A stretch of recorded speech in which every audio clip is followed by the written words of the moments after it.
बृहस्पतिवार व्रत कथा। प्राचीन समय की बात है। भारत में एक राजा राज्य करता था। वह बड़ा प्रतापी तथा दानी था। वह प्रतिदिन मंदिर में भगवान का दर्शन करने जाया करता था। वह ब्राह्मण और गुरु की सेवा किया करता था। उसके द्वार से कोई भी याचक निराश होकर नहीं लौटता था। वह प्रत्येक गुरुवार को व्रत रखता एवं पूजन करता था। हर दिन गरीबों की सहायता करता था, परंतु यह सब बातें उसकी रानी को अच्छी नहीं लगती थी। वह न व्रत करती, न किसी को एक भी पैसे दान में देती। वह राजा से भी ऐसा करने को मना किया करती थी। एक समय की बात है कि राजा शिकार खेलने वन को चले गए। घर पे रानी और दासी थी। उस समय भगवान बृहस्पति देव साधु का रूप धारण कर राजा के दरवाजे पर भिक्षा मांगने आए। साधु ने रानी से भिक्षा मांगी तो वह कहने लगी, हे साधु महाराज, मैं इस दान और पुण्य से तंग आ गई हूँ। इस कार्य के लिए तो मेरे पति देव ही बहुत हैं। अब आप ऐसी कृपा करें कि सारा धन नष्ट हो जाए तथा मैं आराम से रह सकूं।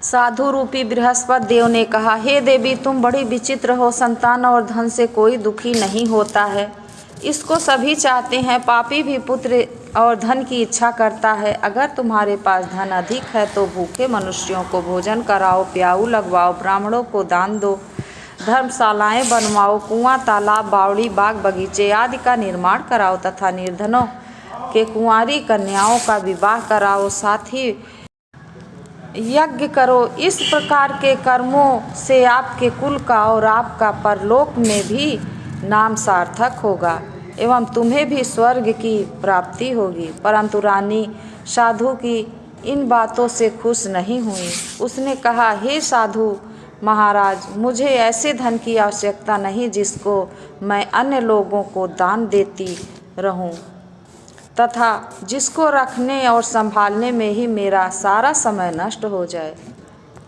साधु ने कहा, हे देवी, ये तुम्हारी ऐसी ही इच्छा है तो जैसा मैं तुम्हें बताता हूँ वैसा ही करना। बृहस्पतिवार के दिन घर आंगन गोबर से लीपना, अपने केशों को पीली मिट्टी से धोना, केशों को धोते समय स्नान करना, राजा से कहना वह हजामत करवाएं, भोजन में मांस मदिरा खाना, कपड़े धोबी के हाथ धुलने देना। इस प्रकार 7 बृहस्पतिवार करने से तुम्हारा धन नष्ट हो जाएगा। यह कहकर साधु महाराज रूपी बृहस्पति देव अंतर्ध्यान हो गए। रानी ने साधु के कहने के अनुसार 7 बृहस्पतिवार तक वैसा ही करने का विचार किया। साधु के बताए अनुसार कार्य करते हुए केवल 3 बृहस्पतिवार ही बीते थे कि उसकी समस्त धन संपत्ति नष्ट हो गई। भोजन के लिए दोनों समय परिवार तरसने लगा तथा सांसारिक भोगों से दुखी रहने लगा। तब राजा रानी से कहने लगा कि हे रानी, तुम यहाँ पर रहो, मैं दूसरे देश को जाता हूँ, क्योंकि यहाँ पर मुझे सभी मनुष्य जानते हैं, इसलिए मैं यहाँ पर कोई काम नहीं कर सकता। मैं अब परदेश जा रहा हूँ, वहाँ कोई काम धंधा करूँगा, शायद तुम्हारे भाग्य बदल जाएं। ऐसा कहकर राजा परदेश चला गया। वहाँ जंगल से लकड़ी काट कर लाता और शहर में बेचता। इस तरह जीवन व्यतीत करने लगा। इधर राजा के बिना रानी और दासियां दुखी रहने लगीं। किसी दिन भोजन मिलता और किसी दिन जल पीकर ही रह जाती। एक समय रानी और दासी को 7 दिन बिना भोजन के व्यतीत करने पड़े तो रानी ने अपनी दासी से कहा, हे दासी, यहाँ पास के नगर में मेरी बहन रहती है, वह बड़ी धनवान है। तू उसके पास जा और वहाँ से 5 सेर बेझर मांग कर ले आ, जिससे कुछ समय के लिए गुजारा हो जाएगा। दासी रानी की बहन के पास गई। रानी की बहन उस समय पूजन कर रही थी। बृहस्पतिवार का दिन था। दासी ने रानी की बहन से कहा, हे रानी, मुझे आपकी बहन ने भेजा है, मुझे 5 सेर बेझर दे दो। दासी ने यह बात अनेक बार कही, परंतु रानी की बहन ने कोई उत्तर नहीं दिया, क्योंकि वह उस समय बृहस्पतिवार की कथा सुन रही थी। जब दासी को रानी की बहन की ओर से कोई उत्तर नहीं मिला तो वह बहुत दुखी हुई। उसे क्रोध भी आया। वह लौटकर रानी से बोली, हे रानी, आपकी बहन बहुत ही घमंडी है, वह छोटे लोगों से बात भी नहीं करती। मैंने उससे कहा तो उसने कोई उत्तर नहीं दिया, मैं वापस चली आई। रानी बोली, हे दासी, इसमें उसका कोई दोष नहीं है। जब बुरे दिन आते हैं तब कोई सहारा नहीं होता। अच्छे बुरे का पता विपत्ति में ही लगता है। जो ईश्वर की इच्छा होगी वही होगा। यह सब बात हमारे भाग्य का दोष है।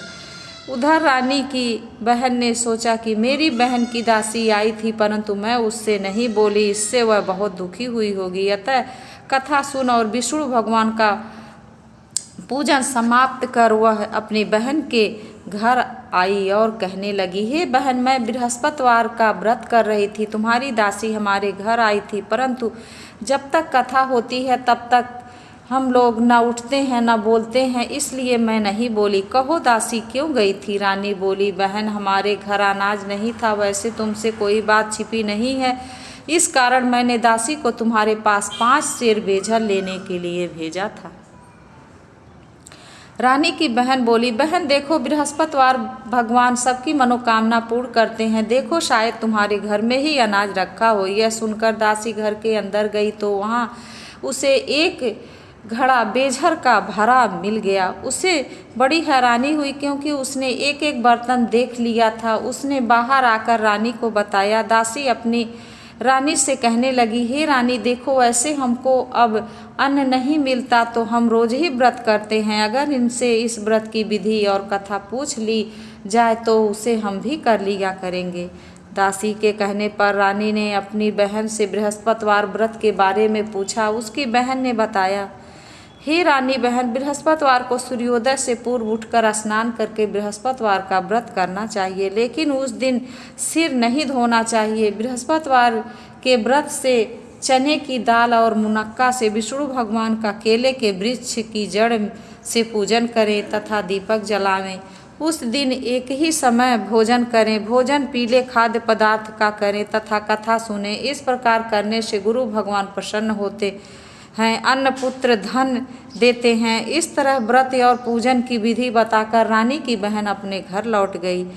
रानी और दासी दोनों ने निश्चय किया कि वे बृहस्पति देव भगवान का पूजन जरूर करेंगे। 7 दिन बाद जब बृहस्पतिवार आया तो उन्होंने व्रत रखा। घुड़साल में जाकर चना और गुड़ बीन लाई तथा उसकी दाल से केले की जड़ में विष्णु भगवान का पूजन किया। अब भोजन कहाँ से आए? दोनों बड़ी दुखी हुई, परंतु उन्होंने व्रत किया था, इस कारण बृहस्पति देव भगवान प्रसन्न थे। वे एक साधारण व्यक्ति के रूप में 2 थालों में सुंदर पीला भोजन लेकर आए और दासी को देकर बोले, हे दासी, यह भोजन तुम्हारे और रानी के लिए है, तुम दोनों करना। दासी भोजन पाकर बड़ी प्रसन्न हुई और रानी से बोली, रानी जी भोजन कर लो। रानी को भोजन आने के बारे में कुछ पता नहीं था। वह दासी से बोली, जा तू ही भोजन कर, क्योंकि तू हमारी व्यर्थ में हंसी उड़ाती है। दासी बोली, एक व्यक्ति अभी भोजन दे गया है। रानी कहने लगी, वह भोजन तेरे लिए है, दे गया है, तू ही भोजन कर। दासी ने कहा, वह व्यक्ति हम दोनों के लिए 2 थाल में भोजन देकर गया है, इसलिए मैं और आप दोनों ही साथ साथ भोजन करेंगे। फिर दोनों ने गुरुवार भगवान को नमस्कार कर भोजन किया। उसके बाद से वे प्रत्येक बृहस्पतिवार को गुरु भगवान का व्रत और पूजन करने लगी। बृहस्पति भगवान की कृपा से उनके पास धन हो गया, परंतु रानी फिर पहले की तरह से आलस्य करने लगी। तब दासी बोली, देखो रानी, तुम पहले से भी आलस्य करती थी, तुम्हें धन के रखने में कष्ट होता था, इस कारण सभी धन नष्ट हो गया। अब गुरु भगवान की कृपा से धन मिला है तो फिर तुम्हें आलस्य होता है। बड़ी मुसीबतों के बाद हमने यह धन पाया है, इसलिए हमें दान पुण्य करना चाहिए। तुम भूखे मनुष्यों को भोजन कराओ, प्याऊ लगवाओ, ब्राह्मणों को दान दो, कुआं तालाब बावड़ी आदि का निर्माण कराओ, मंदिर पाठशाला बनवाकर दान दो, कुंवारी कन्याओं का विवाह करवाओ, धन को शुभ कार्यों में खर्च करो, जिससे तुम्हारे कुल का यश बढ़े तथा स्वर्ग प्राप्त हो और पितृ प्रसन्न हो। दासी की बात सुनकर रानी ने इसी प्रकार के कर्म करने प्रारंभ किए, जिससे उनका काफी यश फैलने लगा। एक दिन रानी और दासी आपस में विचार करने लगी कि न जाने राजा किस दशा में होंगे, उनका कोई खोज खबर नहीं है। गुरु भगवान से उन्होंने प्रार्थना की और भगवान ने रात्रि में राजा को स्वप्न में कहा, हे राजा उठ, तेरी रानी तुझको याद करती है, अब अपने देश को लौट जा। राजा प्रातःकाल उठकर जंगल से लकड़ियां काट कर लाने के लिए जंगल की ओर चल पड़ा। जंगल से गुजरते हुए वह सोचने लगा, रानी कि गलती से कितने दुख भोगने पड़े। राजपाट छोड़कर उसे जंगल में आकर रहना पड़ा। जंगल से लकड़ियाँ काटकर उसे बेचकर गुजारा करना पड़ा। उसी समय उसे जंगल में बृहस्पति देव एक साधु का रूप धारण कर आए और राजा के पास आकर बोले, हे लकड़हारे, तुम इस सुनसान जंगल में किस चिंता में बैठे हो, मुझे बताओ। यह सुन राजा के नेत्रों में जल भर आया और साधु की वंदना कर बोले, हे प्रभु, आप सब कुछ जानने वाले हैं। इतना कहकर राजा ने साधु को अपनी संपूर्ण कहानी सुना दी। महात्मा तो स्वभाव से ही दयालु होते हैं। ये राजा से बोले, हे राजा, तुम्हारी पत्नी ने बृहस्पति देव के प्रति अपराध किया था, जिसके कारण तुम्हारी यह दशा हुई। अब तुम किसी प्रकार की चिंता मत करो, भगवान तुम्हें पहले से अधिक धन देंगे।